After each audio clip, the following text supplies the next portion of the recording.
Welcome to In the Zone with Chris Zander, where we talk lifestyle, entrepreneurship, self-care, and much more. So go grab a drink or a snack and come on back because it is now time to get in the zone. My guest today is a mother, fiancé, businesswoman, and most importantly, has been my best friend since the age of 12. Let's welcome the EventTender herself, Miss Hailey Mignone. How are you, Hailey? I'm good. How are you? I'm good. Welcome to In the Zone. Thank you. It's a pleasure to be here. Absolutely. So we're going to start here, okay? Childhood. Where did you grow up? So I grew up in Nashville, Davidson County area. Was originally like homeschooled till about third grade, and then I started going to public school out there. Okay. Yeah. Absolutely. Okay. So this is before we knew each other, right? I want to talk about this too. You are the oldest sibling of 7 children, Yes. right? What is that experience like? Crazy. It's fun. It's entertaining. And I think it gives you a great experience of life at a young age, being around so many different personalities when you have all those siblings. One thing that people don't know, people who do know you and those who may not know you, you have such a big, strong personality in reference to love and being very warm and just giving. Do you find being the oldest sibling has allowed you to do that? Like, where does that come from? That warmness, that strength, where does that come from? I think it definitely comes from being the oldest and taking on that motherly role in a way, knowing that I have all these people around me that are my family that I want to share my love with and give them affection and make them feel the way that I want to feel. So I think I took on that personality at a young age for sure. Yeah, absolutely. So I want to fast forward to age 12. Okay. Joe Burns High School. Oh, 12. Which is when we met. We were in the 7th grade. Yes. And this was like field day or something, right? Oh my goodness. You know what I'm talking about? I remember. Yes. Okay. And we were outside and we were, I don't know who I was talking to or who you were talking to, but we were standing there and you came up to me like, how are you? We never knew each other before. We never even spoke. And I was talking, and then all of a sudden a fly got in my mouth. Yeah. And I choked on the fly. And we just both died laughing. And ever since then, it's just been like laughing. That's what we do. We laugh. So I remember that. It's funny because that's like a nostalgic memory that you just sparked in my mind. I definitely remember that. But my first memory of us meeting was not that day. It was actually before the first day of school, and we had to be in this like little, the little sub hallway rooms. Yeah. And we had to go in there, and it was you, me, and Ian. We were like the new kids. Yes. And I remember that. I remember that day so fondly because it was just, first of all, I was the only girl. And second of all, it was just the 3 of us, and we felt I feel like kind of out of place at that moment. And I remember thinking to myself, was I going to befriend the 2 of you, or was I just going to kind of be my own person? And then, flash forward to the fly day. So you mentioned, being, I guess, unique, right? Mm-hmm. What do you mean by that? Because as many of us may not be aware, sometimes when we're in a different culture and when we're used to different people, right? Because growing up in Nashville, you're around different people, different cultures. Yes. To come to a school that's the total opposite, what was that experience like for you? I think it was, at first I didn't really think about it because the way that I grew up, the way my mom raised me was I didn't really see people differently. You know what I mean? So when I first got to school there, I was like, The school was different in a way of like small town. Mm-hmm. The school itself, the building was small, and everybody kind of seemed like they already had their friend groups. They already knew who they wanted to know. And so I think as time went on, I started to figure out the vibe of that school and that town. Mm-hmm. So it was something where being at such a young, influential age, I had to think about, do I sit here and try to be my own person when it's very difficult to be your own person, or do I try to fit in with everybody else? Absolutely. That was kind of like the pressure that I felt too. Yes. Because like I also grew up here in Nashville. Went to Croft Middle School. Any of you watching that went to Croft, what's up? How you doing?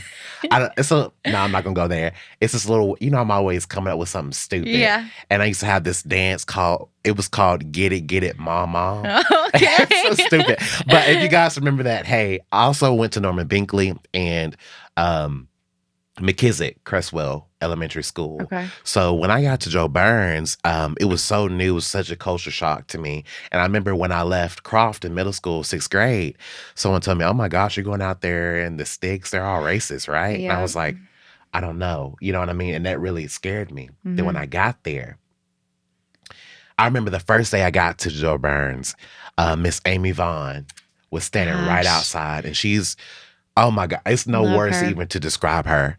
It's like she knows before she don't have to say anything. She's right there with you. Mm-hmm. So I was walking into the school for the first time, not knowing what to expect.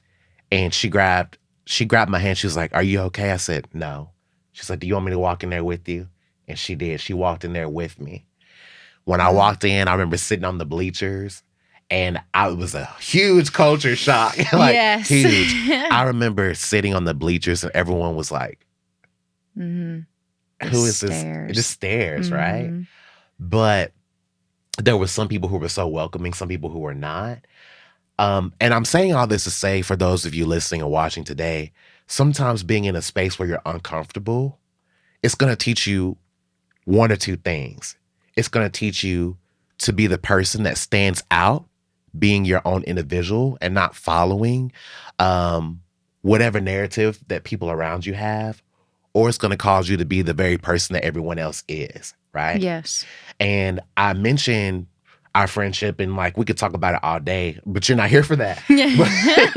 But I say that because when I think about true, genuine people, and just from meeting each other from that standpoint and both having that similar mindset from a different perspective. Yes. Right? I'm just grateful for that. I agree. I'm grateful for that. Definitely.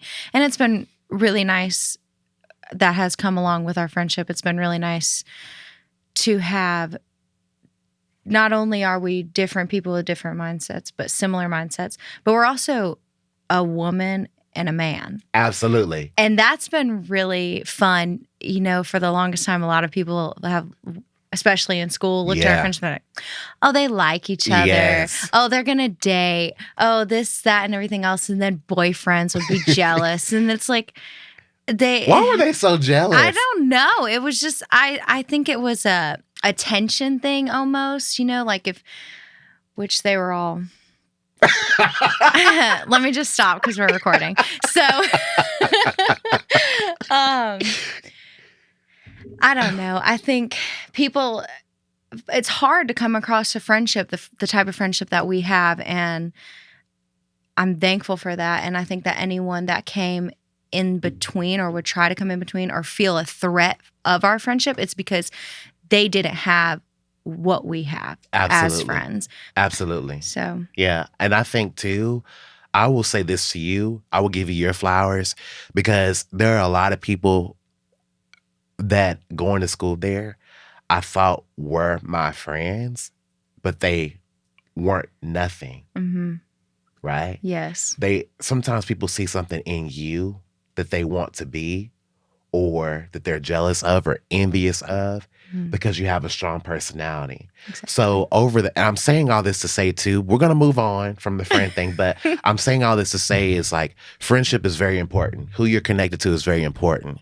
And that's why I have this podcast, because I want to focus on, connecting to yourself first before anything, right? Right. And it's important to know that those around you, if they're not connected to themselves first, right? They don't know who they are. Therefore, they're not going to add value to your life.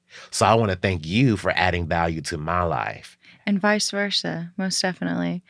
I think that I am the person that I am subsequently because of our friendship and, the few genuine friendships that I do have. So I want to thank you for that. Absolutely. And pushing me to be the person that I have become today. Absolutely. Absolutely. Okay, so we're going to fast forward. You are now a mother. But before motherhood, right? Take us to the moment you found Mr. Right. Who is Mr. Right for you? That would be Darren. I love him so much. When we first met, I was kind of going through something in my life where I was just kind of over it. And he just, I don't know, he was just a friend of a friend, and we met each other. And I remember the first time that I saw him, I was like, I want to know you. I don't know. You meet people in your life, and, some people's like, oh, hi, bye. Mm-hmm. And then some people you're like, I want to know you. Like, I want to just get a glimpse of the person that you are, because your energy, your aura is inviting me in. So I felt that from him for some reason. I think he may have said like, hey, how you doing? Or, I don't even know if he said anything to me, but I just knew. I was like, I want to know this person. We kicked it off so well. I mean, I don't even know how to explain it. It's like a all-time high of your life that you feel when you really like start falling in love with someone and you don't even realize it. Absolutely. So it's like, I'm curious to know for you, when did you guys meet? What year was that? 2017. 2017. Mm-hmm. So did you know then? Also, too, let's go here. You're getting married later this year. Yes. Okay. So did you know then that he was the one, or did you not really know? Was it just like how did you come to that point, I think for the both of us, I don't know.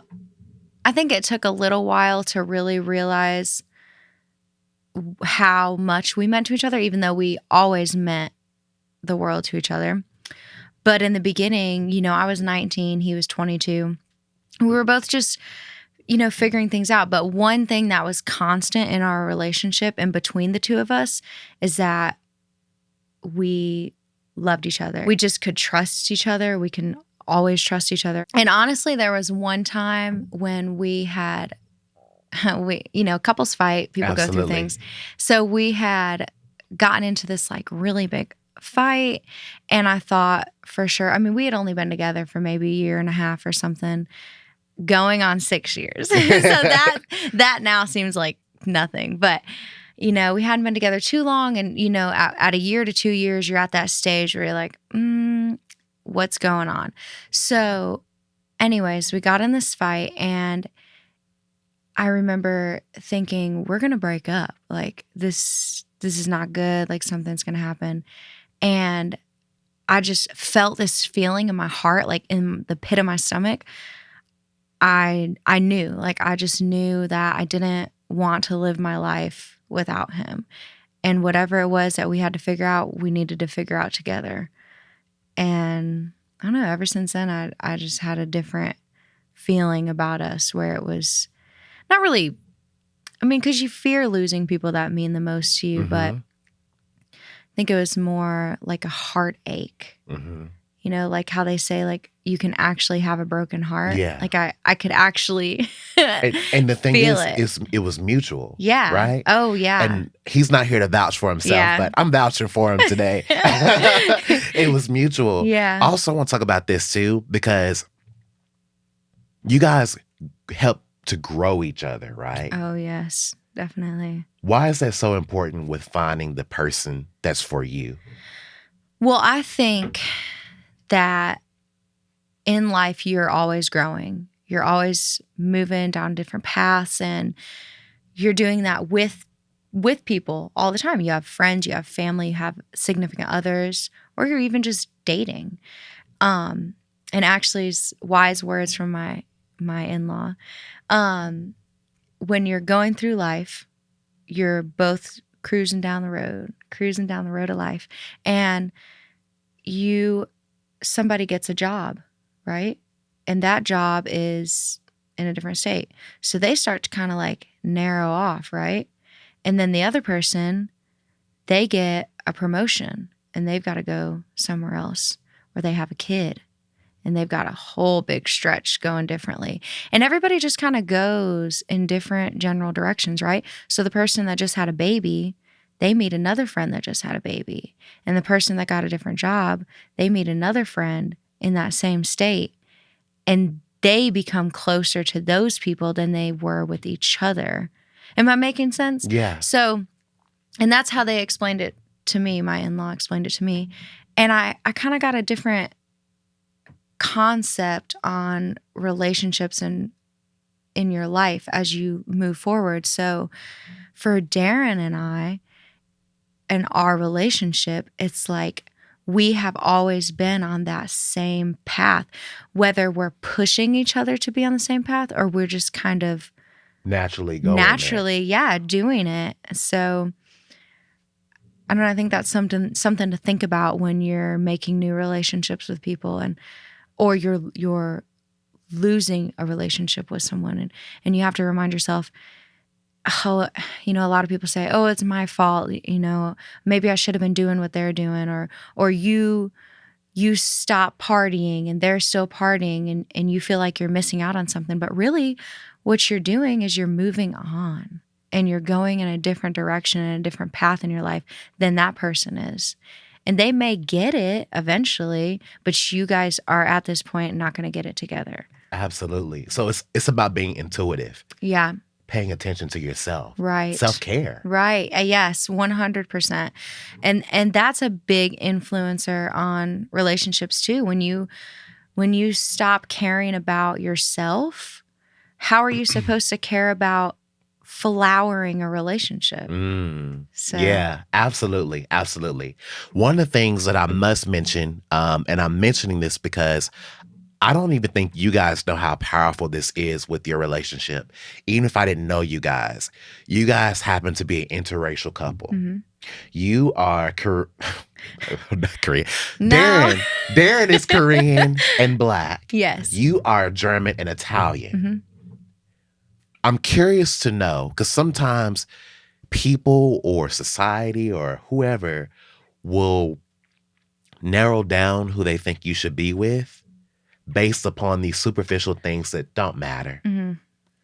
I'm curious to know, do you guys know the power that you guys do have in your relationship being interracial, or do you guys not even think about it because it's just love there? So when we first got together, I didn't really think about it. And I don't think he really thought about it too much either. I mean, when we got together, I thought he was really cute. So obviously I was like, whatever, me talking. Right. But I really didn't even think about the term interracial couples. I don't know. I just thought he was cute and he was different. So to me, I don't know. It didn't spark a thought in my mind about people are going to look at us. And for Darren, he mentioned it, would bring it up to me more often than I would even think about. Typically, it's a lot of when we'd go out to eat. And here lately, I don't think it's been as obvious. Mm-hmm. But then I just don't think about it so much much as he does. What do people do when they see you guys? They just kind of glance. You know how some people, people people watch. I do it. Absolutely. You do it. We all do it. We all do it. But there's a difference in people watching and staring. So with judgment too. Yeah. So we'll get that. And I think ever since Nevaeh's been around, it's more because I think people look at us, because she's really, really light skinned. Yeah. And people look at us and they're like, okay, well, he's darker. Uh-huh. You can clearly tell that he's not white. Right. And she looks just like him. Right. I'm white, but then they look at her and they're like, she's white, but she looks like him. And people are just people are so ignorant in their thought processes of how genetics work. Yeah. So I think we do get stares for that. And, I've brought Darren around a couple times but where people have met Nevaeh before meeting Darren, and then they meet Darren and they're like, oh, you're her dad. Like assuming that I'm going to bring somebody that doesn't look like Darren. Yes. How does that make you feel sometimes? I think it's kind of annoying. And I think sometimes it makes me feel like I have to not really let people know, but kind of be like, I don't know. I find myself bringing it up sometimes, like about her background. Got you. And because I just don't want people to assume things about her. But ultimately, it doesn't really matter because people are ignorant and going to think how they want to think. But I just want her, as she gets older, to be confident in who she is and know who she is and know that people can't tell you who you are. Absolutely. Absolutely. Based off of your appearance. So being a mother, right? Baby Nevaeh, oh, she's so precious. I'm curious to know, what is motherhood like for you? Like, what does that feel like? What is that? It is motherhood. It's genuine for me.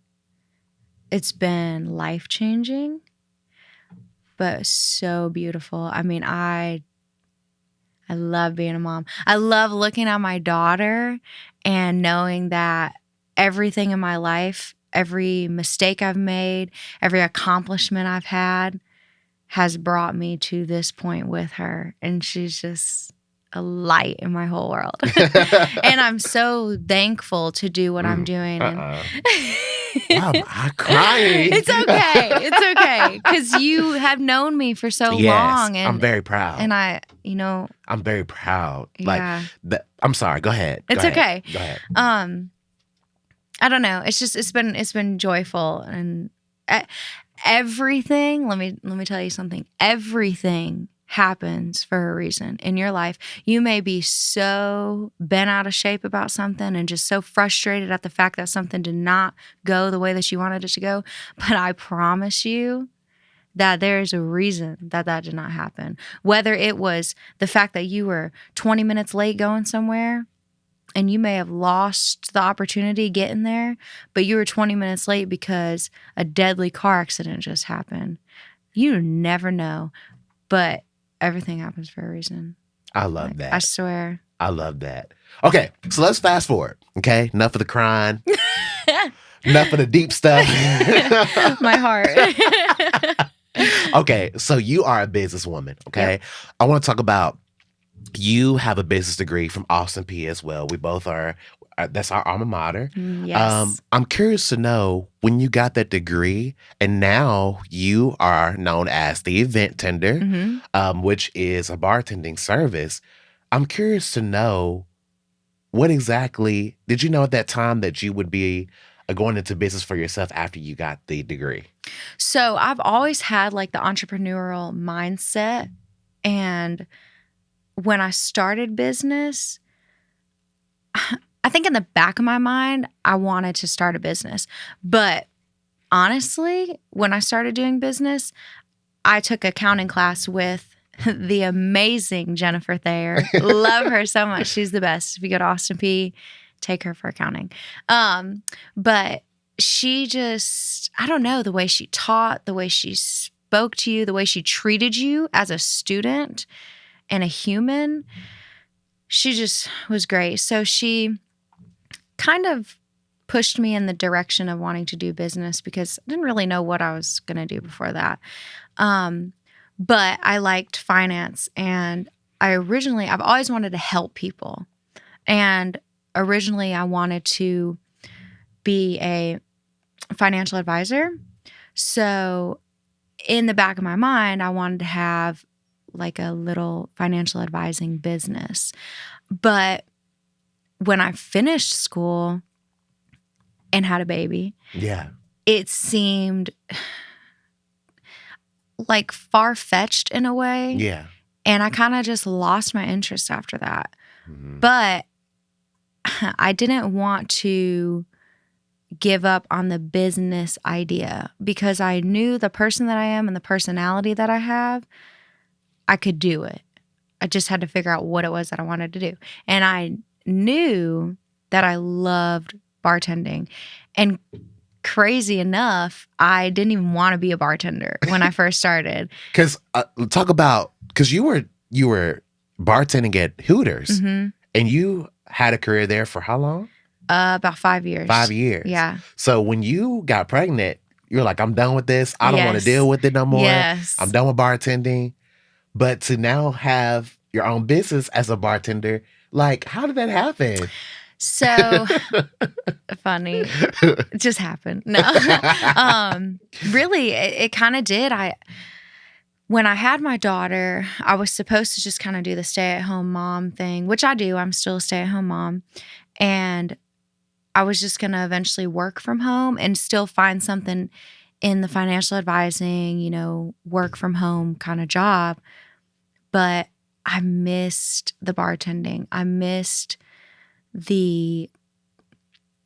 just liked the mingling, and I have a skill. Making drinks is one of my talents that I didn't even know I had, thanks to my boss at Hooters, who actually pushed me to do it.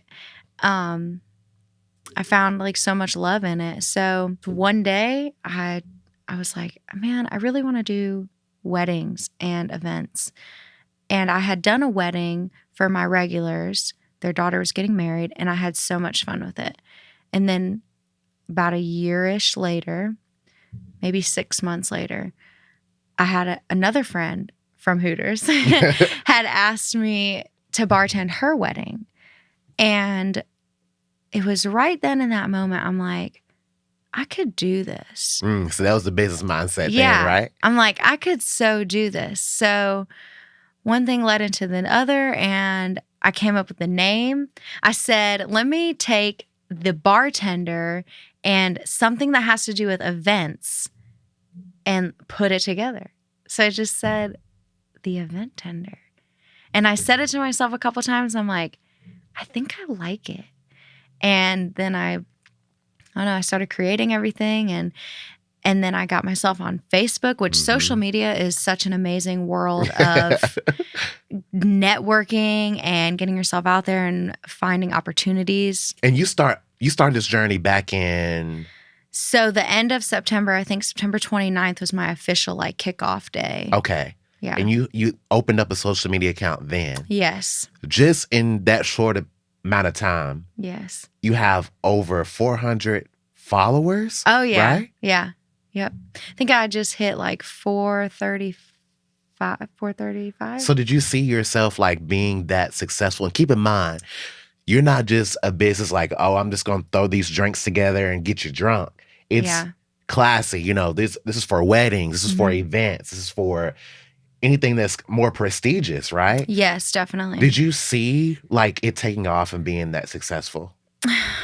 Honestly, I think it was going to take time, more time than it did take. And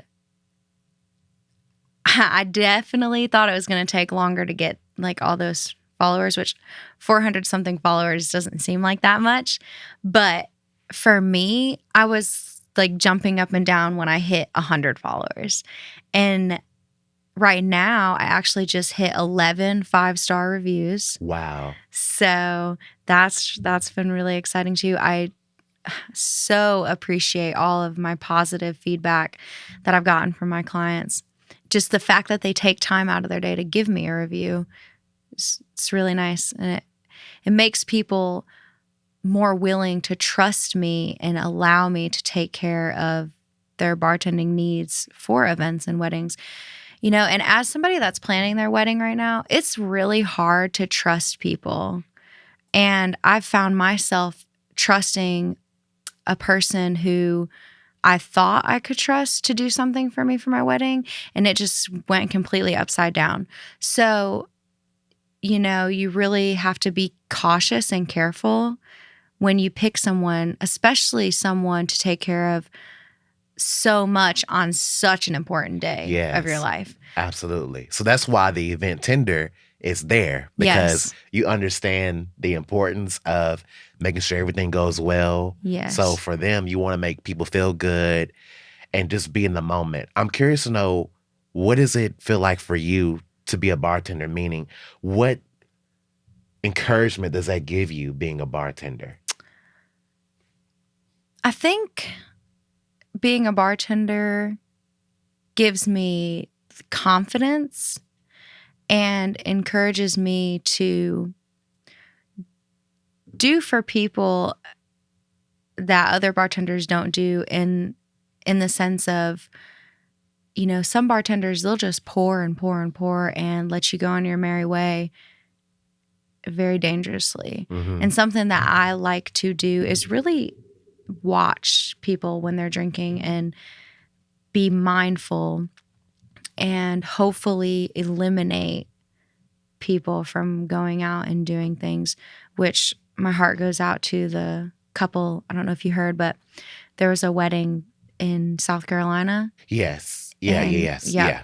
So, that was really tragic. To update some people, there was a wedding in South Carolina on the beach, and gosh, I want to say it wasn't even 12 hours later, the bride was killed by a drunk driver. And the husband is actually in critical condition in the hospital.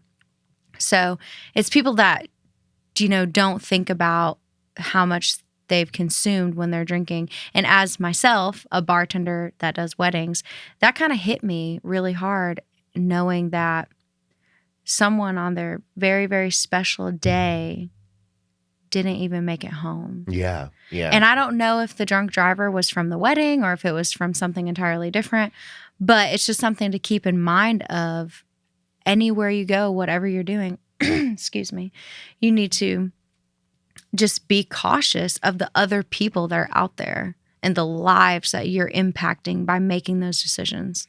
I love that. It's like you care for people. You want people to feel good. Here, have this drink. Chill out. Yeah. But I'm still watching out for you. Yes. And I don't want you to do too much. Right. So before, in closing, okay, I'm curious to know, what services do you provide? Also, I want to talk about this. You had worked the Clarksville Wedding and Wine Expo. You worked with them, right? It was Clarksville Wedding Company. Okay.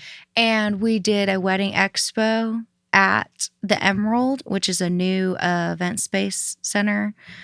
And so they had asked me to work out. I was the only bartender business there. That's been really fun. I'm currently now trying to get involved with some other, to be announced, some other people in Clarksville that are kind of more well-known as well. So it's been really fun. I've really been able to network a lot, and I appreciate all of my Clarksville people, everyone that's reached out to me, everyone that's helped accompany me along the way of success. Absolutely. So what is some of the services you provide? Okay, services I provide is your bartender. So we'll be like your mixologist. We'll be putting the drinks together. I also help people come up with different drink ideas. I create a menu, and I'll design it, print it, laminate it, and then we'll come up with all the list of everything that you're going to need. So at this time, I do not buy nor provide the alcohol. Okay. For people. What I do provide is my own bar tools and like a couple other things. But it's a very simple way of bartending, but also worth it. And in the state of Tennessee, you are generally required to have a bartender. when you're serving alcohol.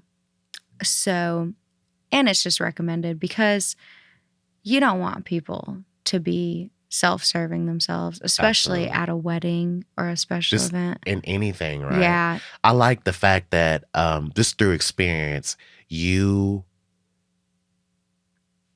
are using your artistic ability to help people drink responsibly, Definitely. right? Mm-hmm. Because you're helping people understand there's nothing wrong with drinking, but you just have to do it in a responsible way. Right. And I love that. I do. Okay, so where can people find you on social media?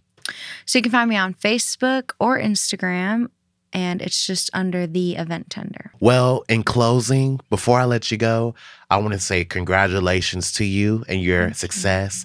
Also, too, I'm excited for your wedding. I'm wishing you much success. I'll be in the wedding. Yes. But it's just, I'm wishing you much success. I'm very proud of the woman that you are, have been, and continuing to grow to be. Okay. Thank you. So never forget that. Never forget that. For those of you watching today, thanks for tuning in. Until next time.